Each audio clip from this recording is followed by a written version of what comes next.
All right, welcome back to another episode of the Harold Katz podcast. Oren Glickman alongside Akiva Poppers and, of course, Coach. A lot has happened since we were last on the air. March Madness, the YU Max falling short in the Skyline final, as well as the Red Sarachek tournament. We are going to digest it all with Coach now. Coach, do you have any preference on what we discuss first? No, it's your agenda. You guys are the brain trust. I trust you. All right, so I guess we'll go in chronological order. YU coming up. Why are we doing that for? Oh, go YU coming up short, reaching the Skyline Conference Final. They were able to avenge that loss that they suffered last year against Manhattanville this time around, so that was very good. Why don't we discuss the overall grade in terms of the team this year? And you always talk about it's a young team, and that tagline is probably going to be officially done for next season. Well, I thought it was officially done this season. It was an injured team, but those are again that those are just more excuses than anything else. I think part of look, I think it was a challenging year. Is the best way to say it. When healthy, I thought we I thought we were as good as anybody in the league when healthy, including Farmingdale. Um, I don't think Max ever came back 100%. Or I think some guys got exposed. The longer you played them, the more mistake prone they were. Some guys got exposed for not being. I thought Effie had a great opportunity to dent. Kind of cement some playing time, which he'll obviously get, but he got exposed for being as raw as he is and having never played. Like, he's great in short segments, but once you have to play him for long periods of time, his lack of fundamentals get exposed. I think there's other guys like that. And I think what it did show was that we really had no bench. Uh, we were 7 or 8 deep, and there was really not a lot to rely on after with all the injuries. So that's the number one thing is go recruit. Recruiting is the lifeline of any program. And I'd argue that it's not been what we've done best. We've gotten really good players, but we haven't been able to sustain it all the way down to bench. I think what's coming in, you know, so I'm pretty confident you won't see the same guys in uniform. You're saying the upcoming recruiting class could be the best we've seen since Ryan Terrell? Well, I don't know about that. From a number standpoint, I mean, I think you have kids who are going to stay for another year in Israel. And then you have some who are coming back and can play. I mean, I don't know if they can play right away because the learning curve is so steep. I think what we learned this year was if we're not good enough to not defend every night, we had a team that could get away with it. The only problem is the team that could get away with it was by their, Donnie and Simcha. By the time they were seniors, they could get away with not defending every night. They just defended every night, especially late in the year. Um, but that's kind of the irony of it. Like, they could get away with not doing it because they could score 100. But as in the NCAA tournament that year, 2 games into 100 and 2 really good defensive games. Like, that's why I thought we were the best team in America in Division III, because not only were we able to pummel you on the offensive end, and we were essentially a 180 team, 180 being 50, 40, 90, 50 from two. I'm sorry, 50, 40, 90, right. 50 from two, 40 from three, which we were, and we were like 70, maybe 75. 75. We were close to 180. I don't think we got there. I have a study of it. I think we were the number one or two team in America in those three things combined. I think we were 54 from two, 41 or 42 from three, maybe. Pop, could we get the numbers on that? And then I think we were 73 or 75 from the free throw line. So you're basically 180, but I think we were like 179. I'm trying to remember. But that team could get away with it. This team could not. Not only couldn't they score with that team, everybody's like, well, you can't compare them to 2000. Well, what else would you like to compare them to? 2004, when we were 5-20 or whatever the hell we were back then. You compare them to the best, and that team in 2019 will go down as the best team he's ever had until somebody proves that they're better. So this group, the core group of Dotan and Orr and Max and Zevi, have the potential with Roy or whoever to kind of be that kind of team. We just don't defend on a consistent basis, and unless we fix that, like, it doesn't matter how good we are offensively, we're never going to be what we can be unless we defend. And everybody has to strap up over the summer and make a commitment to defend, because it was obvious that we couldn't do that. Coach, what would you say to there are some fans out there who think that the Mac's biggest issue when it comes to defending is being very small. Um, what are your thoughts on that? Well, I thought when Nebraska Wesleyan won a national championship with nobody over 6'4", I don't think small mattered. You know what I mean? Like, you know, I mean, it ain't about the size of the dog in the fight. It's about the size of the fight in the dog. Right. Size only matters on a glass if you don't do what you're supposed to do. But on a perimeter, and be healthy, get bigger, you know. But if you can't stop penetration, I don't care if you're 6'8" or 5'8".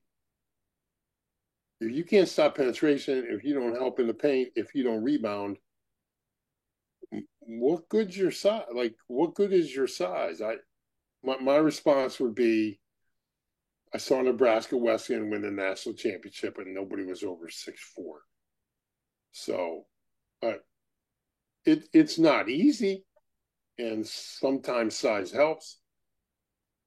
But yeah, that's a silly argument. Most people who make those arguments don't have the comprehension to really understand what I'm talking about.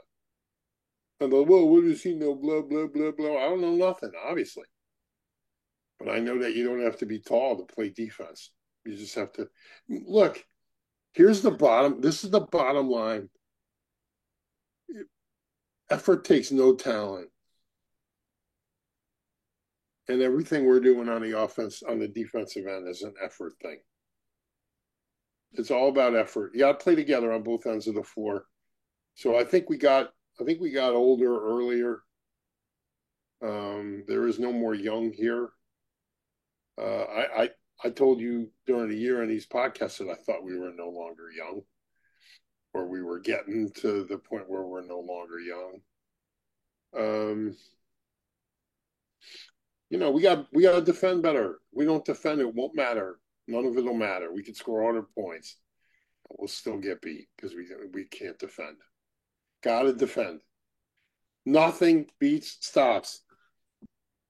Stops. Like Connecticut won last night because they get stops, and they get stops.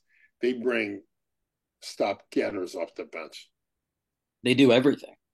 Yep, they get stops. Literally everything. They get stops, and their practices are hard, and they get coached up, and it's not pretty. And guys like Danny Hurley are supposed to be dinosaurs and obsolete.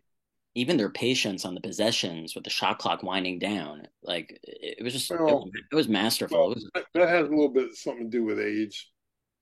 Let's finish up on YU first. they got stops. They won a national championship because stops was important. So they had mature possessions on the defensive end and mature possessions on the offensive end. That's why teams like that win. Um,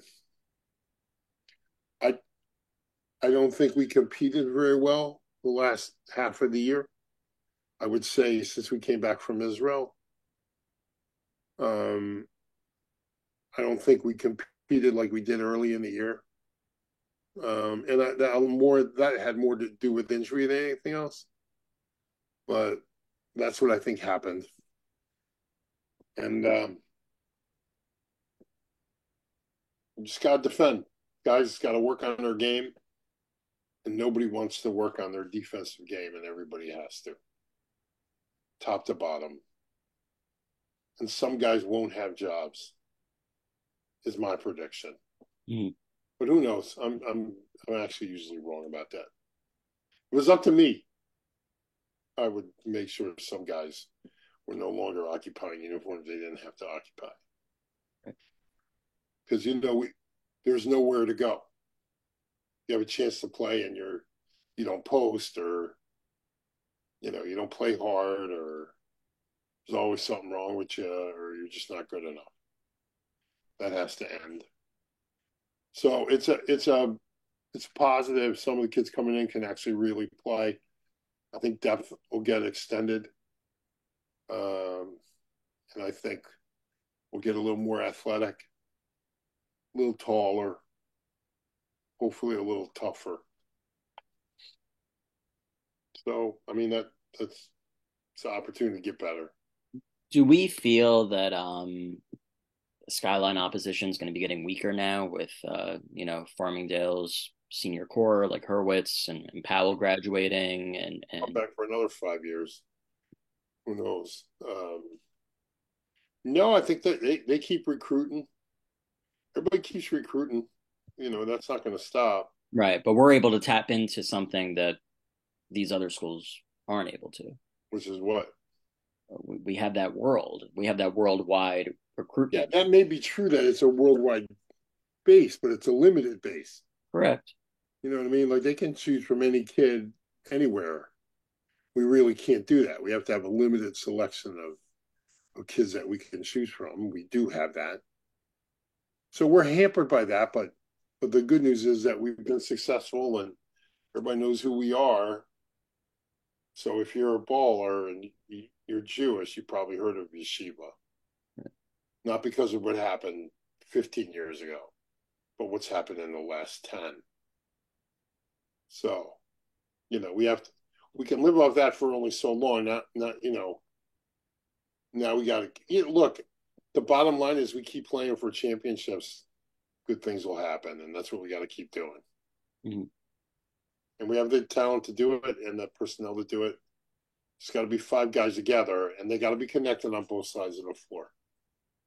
No good if you're just connected on the offensive end. It doesn't work. So that's my recap. Mm-hmm. So the three of us had the opportunity to get together, call a game in the studio, which was a lot of fun. Obviously we have experience doing broadcasts together, but nothing of that sort. So that was a lot of fun for me. It was also an opportunity for, to see what's out there.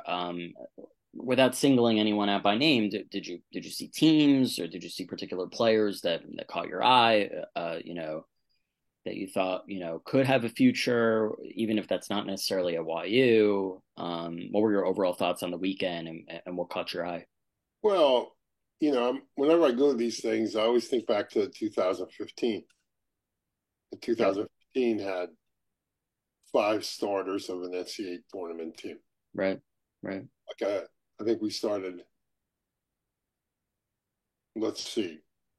At York, we started Sim, 2015 Sarachek, Donnie 2015, Gabe 2015 Sarachek, Tyler 2015 Sarachek, and was Justin the 5th starter maybe? So that was 4. Then you had Ryan Terrell was in that tournament, and Kevin Boker was in that tournament, and Sammy Mandel was in that tournament.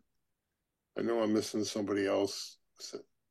Yeah, Pop can correct me if I'm wrong, but among the active YU Max, I think I only see 5 on the roster that have played in Sarachek. Yeah, that could be like that. Pardon me. That could be. So now I look at this year.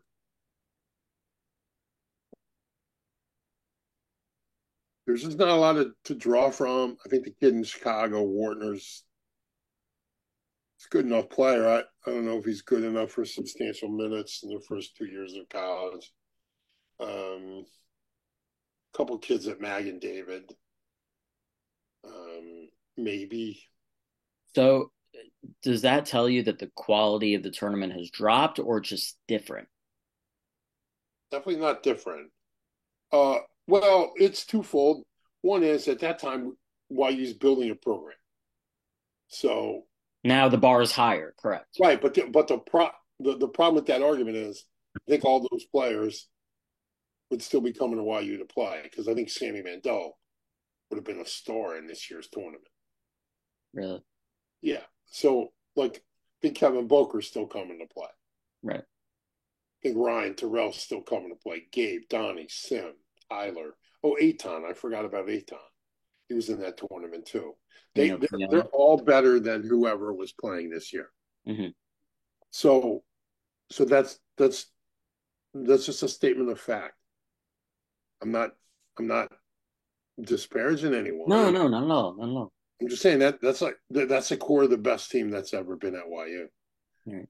So that's a high bar. But again, at that time, we're just looking for guys who can play a little bit. Right. They just happen to be guys who can play a little bit. Nowadays, I there's a kid or two in this place or that play, but there's nobody who just went, well, we got to watch him again. Right. But coach, at the same time, though, there was a lot of junior talent that could, just keep getting better for next year's tournament. You're saying this year? Yeah. There's a couple kids. Kid you have over at TABC. Kid at Shalhevet. Kid at Shalhevet. Few Eula. Few Mag and David. Couple, but you only need a couple. Right. So, it really depends how much you're going to work, and are you only going to work on your offensive game? Like, are you going to go to camp and just be the offensive, win the shooting star competition and not the I get stops competition?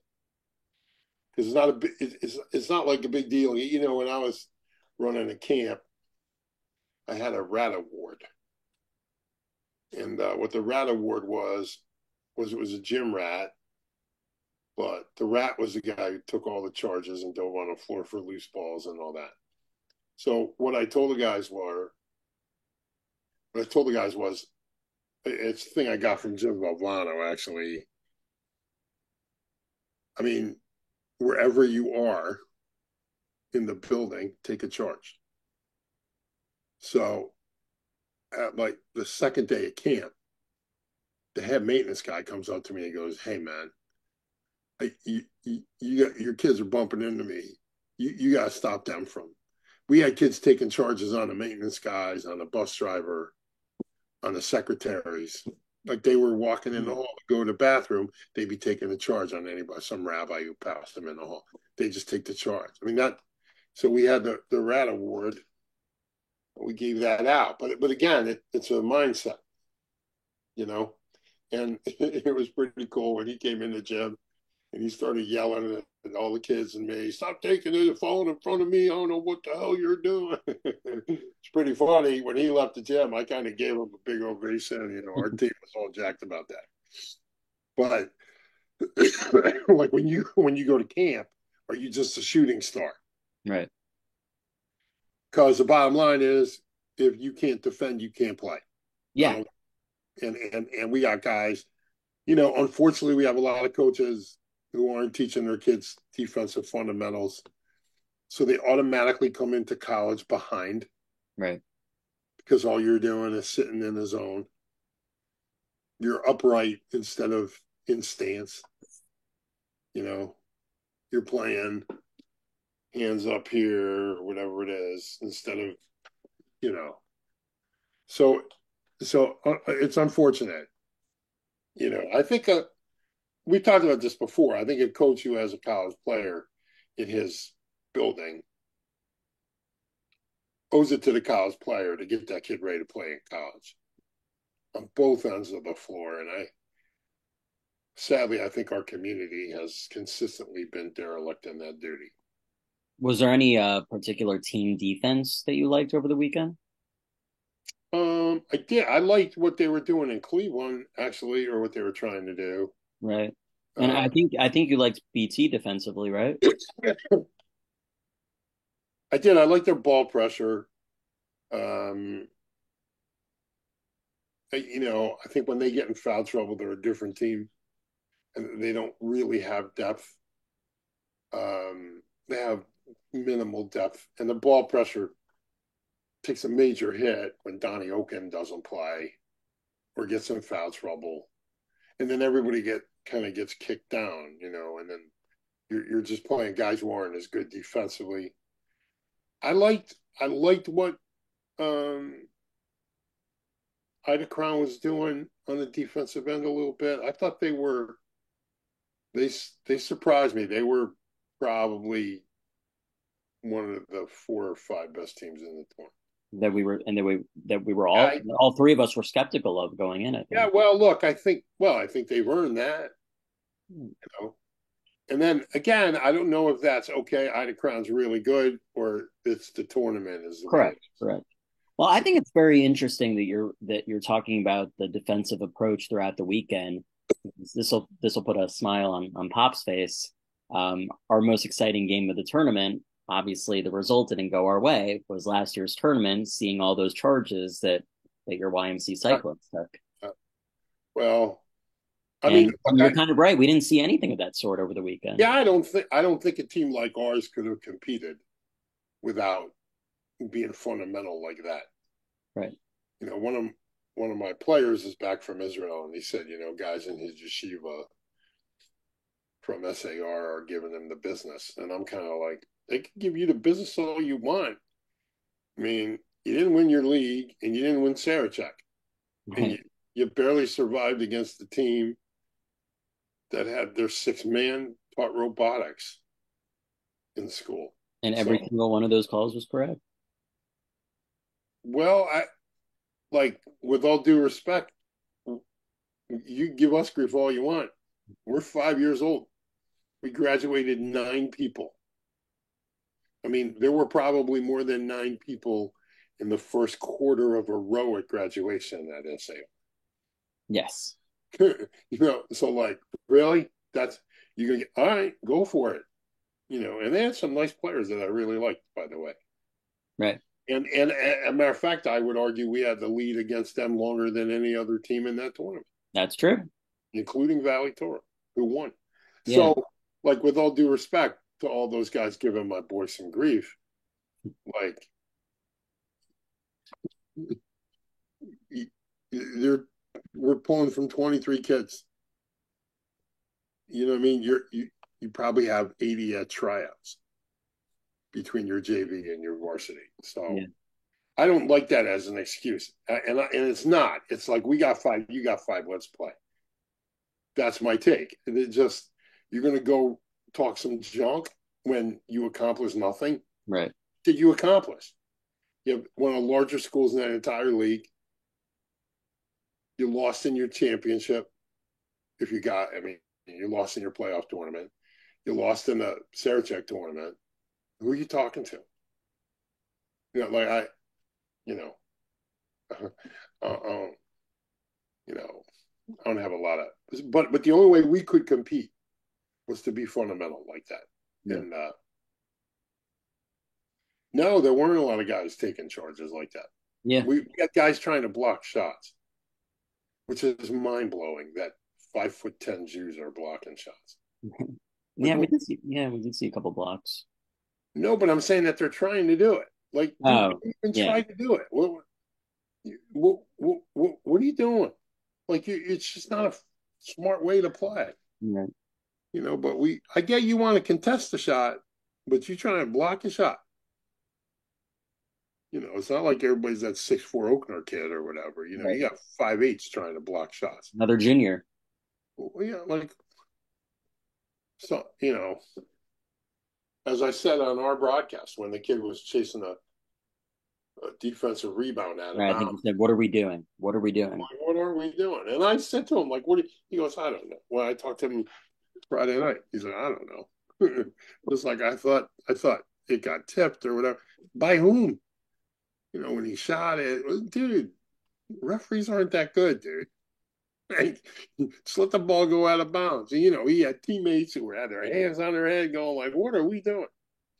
So it was a fun tournament for me. I mean, you know, uh, the kids are really great. Most of them. I think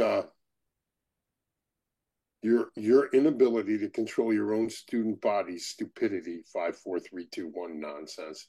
Your inability. I'm holding you accountable. You and every rabbi at your institution. And it goes back to the same exact thing, Oren, that we talk about here all the time. And I spoke about it. I feel bad that you guys weren't there Friday night because I spoke about that very thing on Friday night. Like if you do this when you make a pass for an assist, and you don't do this when you turn it over, if you do this, all that whatever you're doing, and you don't do that when you miss a three, shut up. If the first thing you do is this, instead of pointing to my teammate, acknowledging the pass, the screen, the defensive play before that got you that bucket.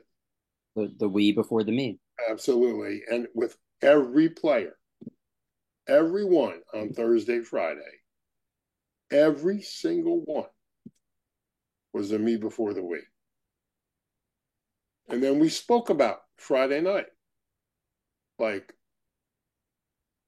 we are all we have. We get into this in a little bit. But the Jewish people, we're all we have. Look around. We're it. Even in this country, we are all we have. And we're going to do things like that. We're going to do that. We can't even, and I talked about, like, we have guys not picking guys up on Thursday, Friday. What was that about? And I called it out. And the cool part was on Sunday, everybody's picking everybody up, at least the teams that were at the hotel. The New York teams, I can't speak for that. But the Bethel I had a Crown game, which I was happy to do Sunday morning. I actually acknowledged that they understood the message as we're all we have. But the New York teams who should have been there and who should have got the message just are oblivious. 5, 4, 3, 2. Really? Can't we just be basketball players? Let kids play. It's bad enough they don't play with a shot clock in the league. But now you give them a shot clock and then you count them down. You're responsible, Oren. You are the AD. I'm holding you accountable. No objections here, coach. And I think the rabbis at your institution, who I talked about that a year ago with, I talked about 2 years ago with, and it's just like, yeah, whatever, let them have fun. Their lack of midos is not that important to us here. No, listen, there's I don't want to get I want to protect my job, but I'll just leave it at this. I'm not expecting you to comment on. I'm calling out your teachers, your rabbanim. I'm just going to make it short, sweet, and to the point. When it comes to the fan base, there's a cancer within the culture. Okay, whatever it is. Yeah. Eventually that cancer graduates. And then it's passed on to the next grade. Okay, well, that's where the rabbis who don't graduate come in. And believe me, if you want to get me a rabbinical guest from TABC, I'd love to have it out. I'd love to discuss it in public. And just here, look, we are all we have, Oren. God has separated the world into the house of Abraham and the house of Ishmael and Esau. He's separating the world. And you understand that if you are, and thankfully none of our kids are, but if you are pro-Palestinian at this point, you are pro-Hamas, you're pro-rape, you're pro-burning babies in front of their parents, you're pro-killing parents in front of children. There's nothing else. You can't be both without condemning one. You have to condemn one. And if you fail to condemn one, because of context, I saw I saw a commercial today for Sandy Hook shooter, the Sandy Hook parent thing. What all I could think of was it's about context. It's about context. Like maybe the kids deserved it because the shooter got offended or triggered. You understand? That's the stupidity that I hear. It's the same exact argument. The same one. The same one. And though, like, that's silly. No kid at Sandy Hook deserved to get killed. But it's just silliness. That's the argument. So, with that as a backdrop, here are our children at a tournament of only Jewish children. And we still can't behave in such a way where we can be proud of our behavior when we leave. That is a demarcation on us as a people. And it's not like there are no rabbis at the event who can take names. And okay, so if you do it Thursday, make sure your kids don't do it Friday. Get the davening or assembly or whatever. And then make sure they don't do it Sunday. But it just continues and continues and continues. I'm calling you out because you're here. I mean, I would call Eula out if Eula was here, although it wasn't them that, No, I thought Eula's fans were fine. Yeah. Yeah. I'm just saying, like, we're always, so that message, which I'm sad that the New York teams were not able to get, that message of we're all we have. The kids were great. I really had a great time with them, enjoyed being around them. And from a basketball talent standpoint, it's just not the same. It's crazy because we have more camps and more this and more that. And, yet I'm not sure we have more talent. I'm not sure we have. I mean, is it a coaching thing? Like, I don't know what it is, but why is it that we have more kids playing and we have more participation and we have more camps and we have more high money camps? It's not cheap, and yet we're not drawing anything.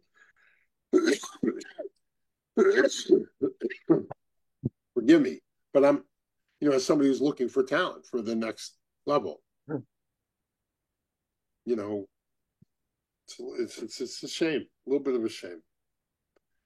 So Akiva actually brought up an interesting point in our group chat after the tournament was over about how when you had the opportunity to coach at the tournament a few years ago, I think maybe now it's been 3 years.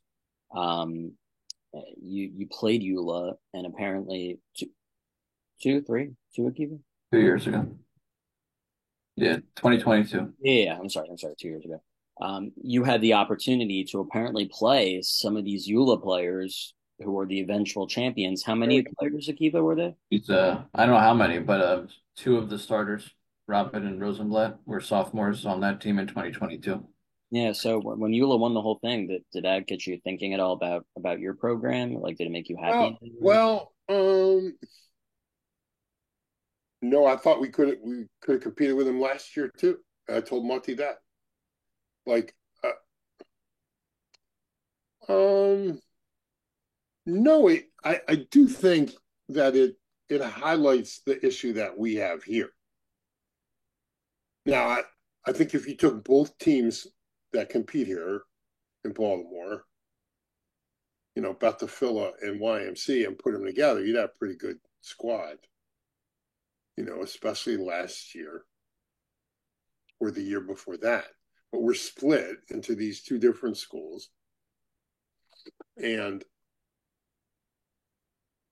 we just don't have what California has. We can't draw from. And it's recruiting war in California. So have that or EULA or Valley Torah, and then I guess there's Milken or whatever, but I think it's a different R&D Toledo, all these community schools. Yeah. Different schools with different philosophies, but we get what we get. Most of the kids who come to us are, more apropos. But for example, Berman had a player this weekend who lives in Baltimore. I think he's a starter for them, Fischler. Right. He So, lives in Baltimore, but he goes to school at Berman. what was that? He lives in Baltimore, but he goes to school at Berman. Right, but I'm saying that's another faction where, Baltimore residents are going elsewhere to play ball. I mean, but that's the thing. Like my kids are usually the kids we get are more suited for a debate club than they are a basketball team. Right. They're 5'10", Right. So it's just, when you're trying to build a school, which we are, only in our fifth year, and you're going against, teams that have, schools that have been in existence for 20 plus years. It's an established program against a non-established program, that. So the win was good for us because we needed to win a game.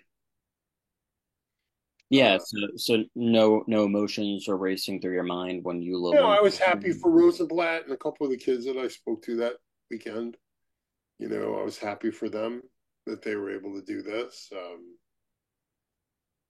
I personally thought that Magen David was better, but you're not. You only play once, and you have one shot to do it. That's why, it's a great tournament. This is one shot. Yeah. So, there was I was happy for him, but that was cool. I'm not even sure I realized it. I knew Rosenblatt and I knew the other kid, but Right. Pop mentioned it. yeah. To lose to YMC 2 years ago and then to win a Saratoga. Ouch, that's cold, Pop. No, but it's I mean it was the lowest moment really in EULA basketball history, and then my God, you're saying that the highest moment in YMC history is the lowest moment. Well, some people think the EULA shouldn't have even pretty been much, Tier 1 yes. eligible that year. EULA had to beg to be Tier 1 eligible that year, if I recall. Yeah, they were 4-17, I think, coming into the tournament, something like that. But Mikey Powell coached that year? Mikey coached that year, but he wasn't the head coach. Yeah. It was some other brother. Yeah. Yeah, but it was I wouldn't say it as a diss to YMC or something. It just comes out like no, it's coming back. But it's going back to also the numbers, the enrollment numbers too, and why it's so great, and in history and stuff like that. Well, it was a good. They had 3 times more wins in Sarachek tournament history than you had kids in your school. Yeah, I think it's a story. But that to me that doesn't matter. It's 5-on-5. Let's play. Yeah. We're playing 5 at a time, man. Just right. But sometimes there is a bigger picture when it comes to these bigger schools playing the smaller. Yeah, I get it, but for me, it's basketball. Let's just play. I know we jumped from D3 Max to non-D anything Yeshiva League Sarachek, but kind of going back to D3. Did you have any chance to watch any of the national tournament? And if so, what are your thoughts on Trine and our guest Brooks Miller win? Cool that Coach Miller won, but a few weeks after he was on our show. I think the original thing you said was we jinxed him because he got beat right away after. Right, he lost the second after that. It was the worst loss of. And after they won, I said, if you want to win a national championship, come on our show. Man. He texted me after that game. He's like, "Oh, maybe we should start. I should have listened to Coach Katz. We should have put the uh the up screen back in or whatever it was. at a down screen, yeah. Down And Pop, screen. Pop, you can take credit that it was your idea to get Bob Hurley Sr. before UConn won last night. Yeah, I wanted to get Bob Hurley Sr. After they won last year, but that Right. never happened. So maybe we'll make it happen this year. Well, the idea was still fresh in your mind, so that's why they won last night. Well, I did see some of the tournament, not a lot, because if we're not playing in it, you know, but I was happy for Coach Miller, and that, um, you know, they they play basketball the way he wants to play basketball. That's why they won. It's very similar to Connecticut. They play basketball the way he wants to play basketball. Look, I thought Hampden Sydney was really good, by the way. And what round they lose in, Pop? Eight, They lost. four. They lost. Oh, Hampden Sydney lost they lost when? Elite Eight, Sweet 16. No, they lost two trying in the championship game. But that's what I meant. Yeah. Look, I thought they were really good. That's the team that beat Farmingdale, right? Yeah. Yeah, so that game you watched. That's why you don't know they lost in the championship game, but you know that they were good. With all the, yeah, I'm sorry. Pop, I don't need to watch a lot of, you know, unlike you. I could watch a couple minutes and know if a That's team. not what I'm saying, but all right. What? Well, yeah, Coach. While we're on the topic, Wait, Farming. whoa, we have to get to Coach's Oh, I'm thoughts sorry. on Go ahead. Hampton Yeah, City. sorry. You're Jump getting in. me to do what? What are your thoughts on Hampton City? You were in the middle of talking Yeah, about yeah, I'm them. sorry. No, I thought they had like everything you need to win a championship. They had size, they had ball movement, they had player movement, they got stops, they rebound, they have post play. I mean, everything you want, they have. You know who else has that? Trine. Ball movement, player movement equals buckets. And if you can get stops, I'm telling you, that's why, I think Trine got hot defensively more than anything else. And because they got hot defensively, now we can compete with anybody. Like you can get hot on the offensive end, you can get hot on the defensive end. And I think Trine got hot on the defensive end as much as they did on the offensive end, if that makes sense. Like there gets a point when you watch teams playing, you just go, you know what, this team's not going to be able to score on them. You know what I'm saying? I got that sense from watching Hampden Sydney twice. Um, they make it hard for you to score, and then they come down the floor and really do whatever they want. And I'm happy for him. I'm glad that he was able to come on here, and it was a great basketball discussion. And maybe we'll get him on for a subsequent We discussion. should we should kind of do that in a post Yeah. game. Matter of fact, it probably would have been good to get him on tonight to talk about Connecticut because You're saying to get Brooks on to talk about Connecticut? yeah, because the great last night was just old fashioned pre mathematics, you know, pre mathematician basketball. It The way was, you like it. huh? The way you like it. I mean, it was get the ball inside, force teams into foul trouble, get shots near the rim, defend. I mean, it was just really. I loved, especially the first half. I loved watching it. I almost never say that in Division One now. Um, Connecticut gets stops. Um, I thought that thing played out exactly how I thought it would play out, and that's why first possession when Edie misses the gimme at the rim and Connecticut comes down and scores, I told you that they're in a lot of trouble You did. because Connecticut, because they get stops, you almost have to be perfect, and you can't do what Edie did and go like 8 minutes without scoring a point. Like they run good offense. They guard you. They can shoot it. They can go inside on it. They can penetrate it. They're patient with it. Again, they're mature on both ends of the floor, like Trine was, by the way. They both had very similar. Both every time they needed mature possessions, they got it. And it's no surprise that the All Americans were involved in that. So that was good old fashioned. You know, I'm sure it pissed off all the people who like circus shot basketball, which is what we basically see every night. Hey, I'm going to shoot this from 4 point range. I'm going to shoot this from 5 point range. Like, let's get that thing inside and let's see you try to play with the big boys. And that was really cool to see. And I love the fact that neither team relied on the three, that they attacked the basket where teams are vulnerable. It was physical, but not dirty. Everything about that was awesome. I was just that, in particular, the first 20 minutes. It was just great to watch. Again, I'm a little old school, but I'm glad Danny Hurley's like that too.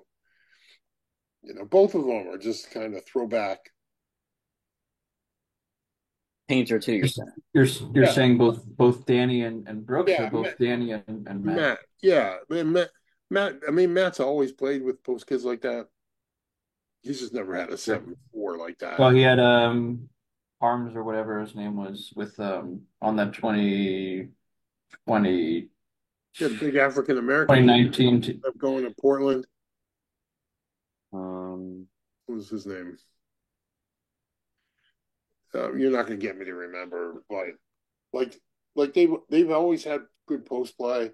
I was told that guys like Danny Hurley, you can't coach like Danny Hurley does anymore. I was so glad to see that you can. Um, you don't have to be Calipari. You can be Danny Hurley. I mean, And I know what you mean by that, Coach, but can you just expand for those watching what you yeah, mean by because that? like it's all like you can't be screaming at your players or hold them accountable or make demands of them. You got to be able to stroke them and tell them how good they are and how nice you can't call them out. And I just love the fact that the Hurleys kind of don't run away from that. They coach you up, and then the cool part is you get to see how much the players love the coach. And the attitude of the players is you just don't get it. They're saying I worked for a boss like that. I am kind of like that when I coach. And I'm of the belief that if you don't have a relationship with a player, you have no right to scream at him or yell at him and stuff like that. You have to have a relationship to do those kind of things. So that's my take. But it was really great. That's why I would have liked Coach Miller on here to discuss that. Post play, and it's just old fashioned. It's good to see that basketball still works, and always will. You just have to have coaches who are willing to do it. You need a pair of balls, and you need understanding, and that's what both these guys understand how to play that way. Instead of 24/7 circus shop basketball. you think Zach Edey's an NBA player, coach? Uh, well, it's not about is Zach Edey an NBA player? Is the NBA going to make room for Zach Edey? Because he's better than Roy Hibbert, who had a long career in the NBA. I stretch this, stretch that. I think he's a problem on the next level. He's probably a lower first round pick because of the way teams play, whereas Klingon will probably be a higher pick because they see him more as athletic or whatever. But I'd love to see teams stop being so lazy and actually get back to pounding that thing inside. It won't make the sports writers happy or the dudes on these morning talk shows who don't know what they're talking about. It it wasn't part of my agenda, but I think we definitely have to address Ryan, uh, his last G League game, dropping 34. Um, I think there were a lot of people surprised, but I'm gonna guess that you're not one of those surprised people. Can you tell us why you're not surprised? Not surprised because I know how good Ryan is. With Ryan, it's basically about opportunity. Ryan has issues in this game. Him and I have talked about it. But if Ryan gets opportunity because he really is fundamental, he can survive in whatever league he plays in. He'll have some issues a higher level than the G League, but he should be okay in Europe, in particular Israel. He could be okay in the G League. Um, I was happy for him, proud of him. Spoke to him about it. Probably love to have him on the show one time. Yes. Yeah, it's kind of crazy. We've never had him on yet. Yeah. Well, because let Ryan do Ryan. Yeah, his schedule is pretty crazy too. I Yeah. know. And so, I mean, I'm just happy for him. But what happens tomorrow, I don't know. But it's the last game of the year, so I'm glad he was Coach, able to at least I show. mean, it's not a basketball question, but I mean, can't not ask this because people are going to want to hear your thoughts on it. What do you think are the chances that he makes it to the NBA? Um, I don't think that should be his agenda right now. I think his agenda should be, It's getting better every day. yeah. NBA is about opportunity more than anything else. He has to get an opportunity to do that. I think what he has to do, in my opinion, is go to a place he's going to play. If that's in Europe or Israel, do that rather than 5-10 minutes a night in the G League. You can get 30 overseas. Then you can kind of expand your game and see where you fit. But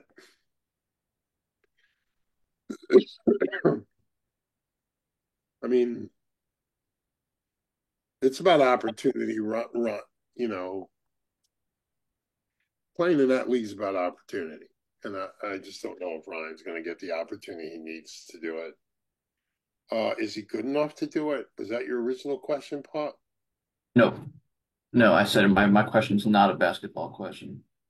Right. So I mean, it's really about opportunity. There are certain things he can do that are NBA worthy, and there are certain things he does that are not. Mhm. So I think that's the best way to say it. He's a professional basketball player.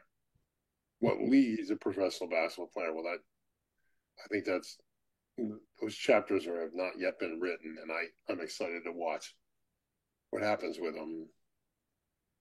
So that's my response. I love him. I root for him, um, and he knows how I feel about him, and he knows that I'm never going to lie to him. So, and I tell him what I think he needs to do, and we have that kind of relationship, I guess. He tells me where he thinks I'm wrong. God, that happens a lot.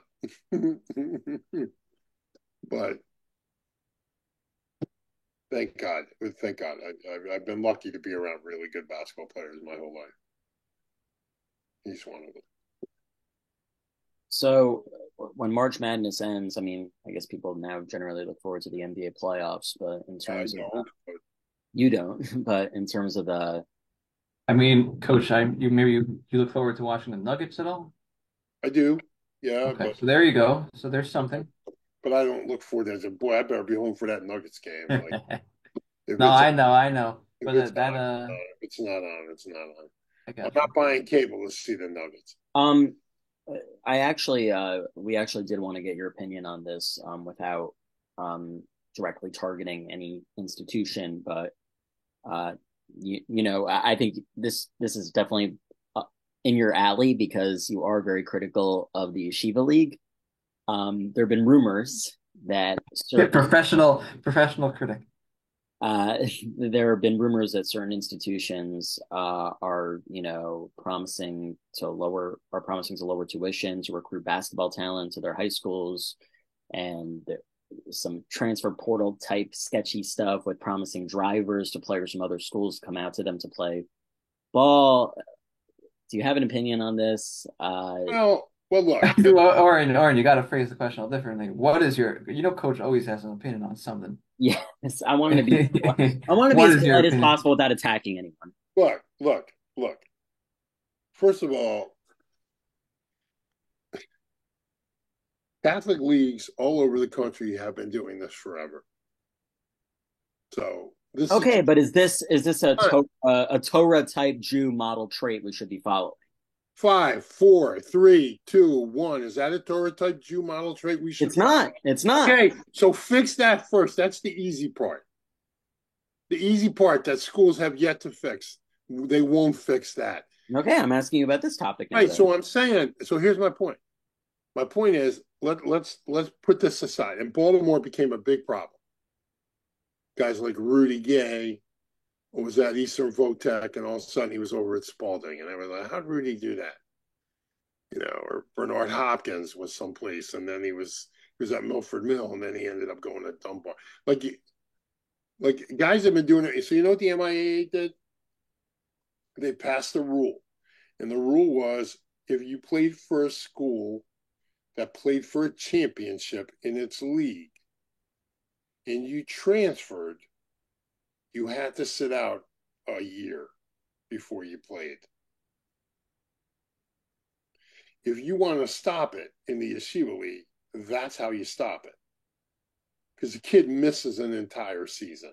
Right. If I recall, Aaron Lieberman, when he transferred from Northwestern to Tulane, he had to sit out a year first. Well, that was an NCAA rule at the time. The transfer portal has basically destroyed that rule. But the rule was every time you transfer, if you transfer up, like if you were a 3 and you were going to Division I, you'd have to wait a year. Right.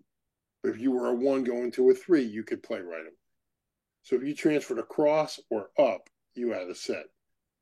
So I think Division III to Division III, you didn't have to because it wasn't scholarship athlete. So that's the first way you fix it. I think wrapping Torah, is this the Jewish way of life or the Torah way of life? Is sort of like, I don't know, is it a little hypocritical since everything else you're doing in the game, from lack of sportsmanship to upsmanship to gamesmanship to crowd behavior, is anything but Jewish? No, but if I may add, if I'm the parent of a non-student athlete in the school, I think that would kind of irk me a little bit. No? I mean, it could, and the school will say, and like, okay, and like there are people who have academic scholarships in the school. True. Okay. So if you're going to offer an academic scholarship, is it so wrong now?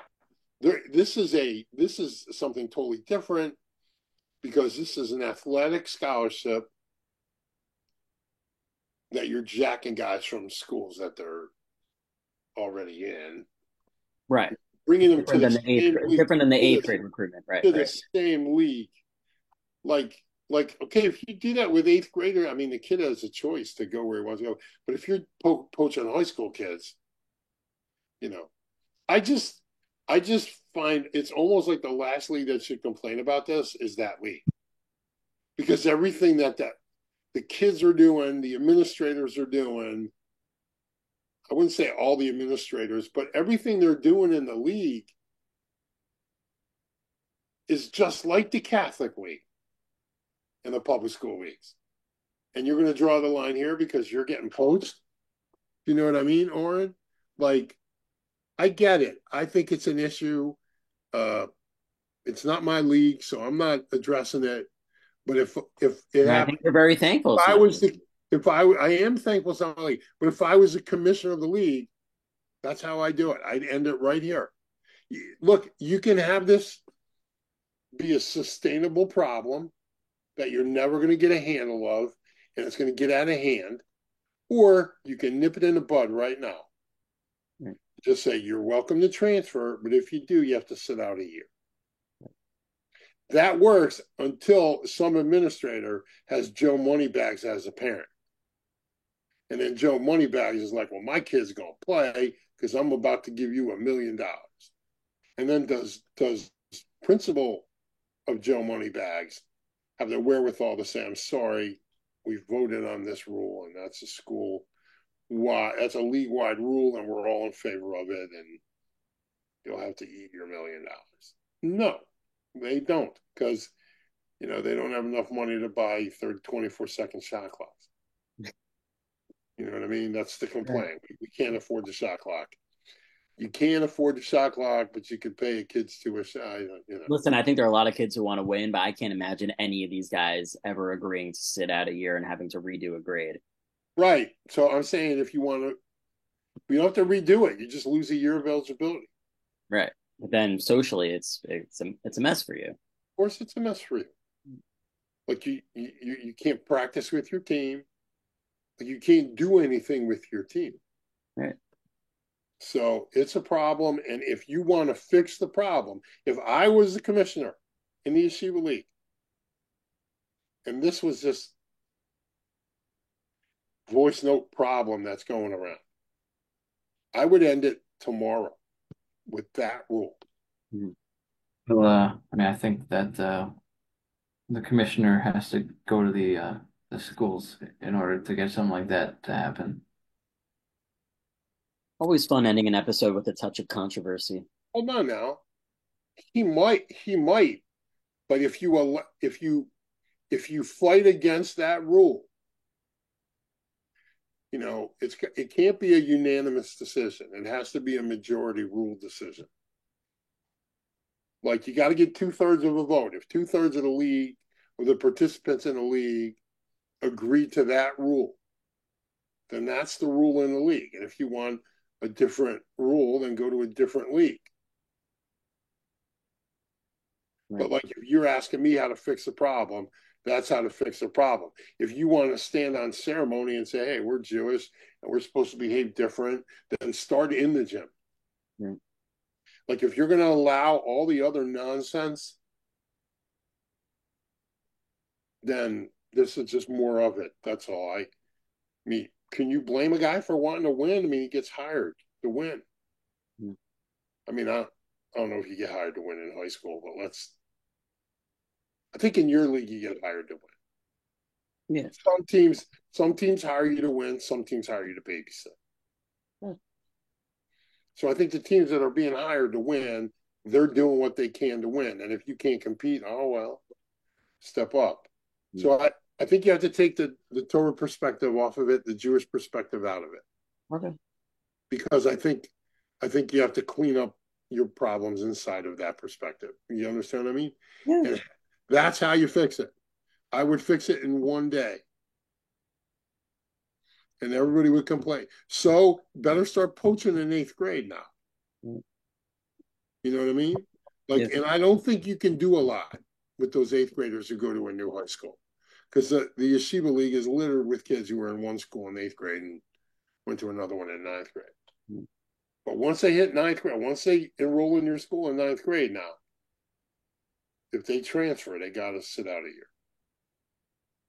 Watch how quickly that stuff would stop. We shall see. We shall see. Well, before we leave, I was told during a broadcast pod, I can't go politics on it or something. Politics on what? So that it was on the Sunday morning broadcast I did about the Ida Crown game. And I don't know about this. That little sign said no politics. So if you listen to the second half of the game somewhere, I go like, this is your show though, so who cares? No, so that's what I'm saying. I can say here, the lack of leadership, the cowardice, the weakness of the United States, the administration. Look,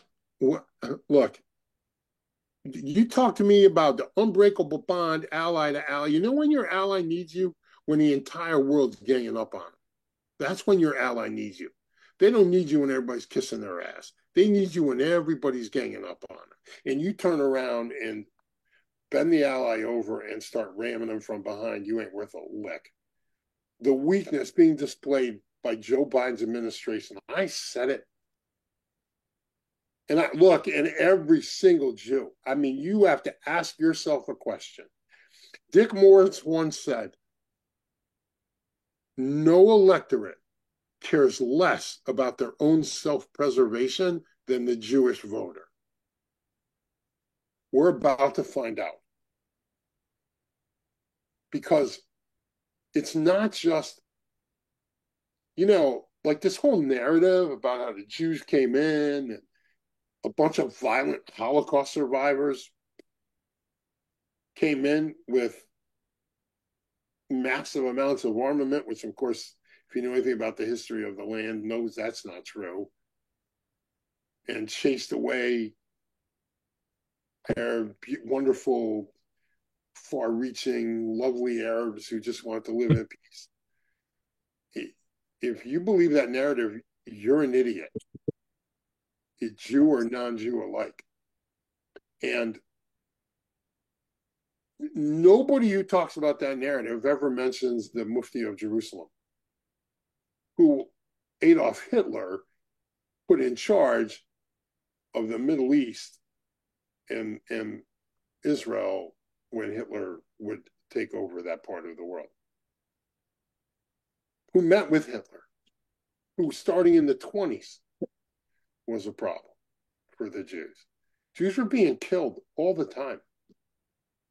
Anybody who believes this fantasy narrative that there was this Palestinian state of loveliness. I mean, they were killing Jews. I mean, Jiminy Christmas. It like in a history book, for Christ's sake. You know what I mean? And Christians who are turning on the Jews, you stand on my shoulders. You stand on Revelation at Sinai to validate every single thing you stand for. And yet you turn around and call the Jews colonialists? Just open up Genesis for a minute. Forget Deuteronomy. Just open up Genesis. I don't know. It's just it's sort of ridiculous. And you need your ally now. Now's when you need him. And he turns his back on you. 40 Democratic senators, including Nancy Pelosi, write a letter to tell Biden to stop giving the Jews arms. Are you kidding me? It seems to me that Pelosi and some of these Democrats have finally figured out that the Jew money in America is drying up, and the Arab money from Qatar and all that is going to feed the next 2 decades of Democratic politicians' pockets. I, for one, screw them. Screw the right, screw the left, screw them. Make Aliyah.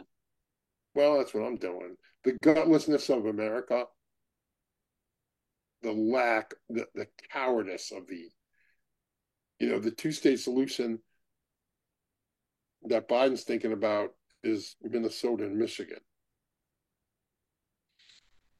But I'm embarrassed for our country, this one here, and I'm proud of Israel. I would like to see them not kowtow. I think the Biden administration is behind the. Anybody who can go read Caroline Glick's article from last week, I forgot the name of it. I think the Biden administration is behind the unrest in the streets in Tel Aviv. I think they wanted Benny Gantz to leave the coalition, and he didn't. So I think the port at Ashdod is so the Biden administration could control what's going on, and take power away from the idea. The whole thing's a mess. And It's time for Jews to stand up and be counted. If you're a dogmatic Democrat Jew voter, you need to ask yourself if you're Biden will they will not allow the Jews to win this war. This is an existential threat. This is kill or be killed. So screw them. Now I said politics on my show. I can do whatever the hell I want on my show. Screw them. But I just, if you're a Jew and you're considering voting for this president in his reelection, I, I, I, well, you're going to have to answer to your creator at some point, as we all are. But I mean, listen, I'll tell you the same thing about Neturei Karta. You're standing with who? With the murders of babies, the murderers, the people who burned babies in their cribs, who killed parents in front of their children, who raped women after they were dead, not to mention before. You know, it's amazing. Hamas said yesterday they can't find 40 hostages, but they can count, 500 who get quote unquote blown up in a hospital 4 minutes before realizing it's actually a parking lot and nobody died. You know what I mean? 3,226 people are dead and everybody believes them. But they can't find 40 people. Get out of here. Whatever. Screw them. Screw them. That's what I say. All right. What else? All right, I think that's gonna do it. But Coach, are we teasing the next episode with a potential Hurley? No, I can't tease that. I don't know if that's happening. All right. We're gonna work on it. Fingers crossed. Fingers crossed. We'll let you know. That does it for another episode. Great to recap the YU season, the Sarachek tournament, March Madness, a little bit of everything with Coach tonight. Hope everyone has a great rest of their week, and we will be back with another episode of the Harold Katz podcast shortly. Thank you so much. Look, guys.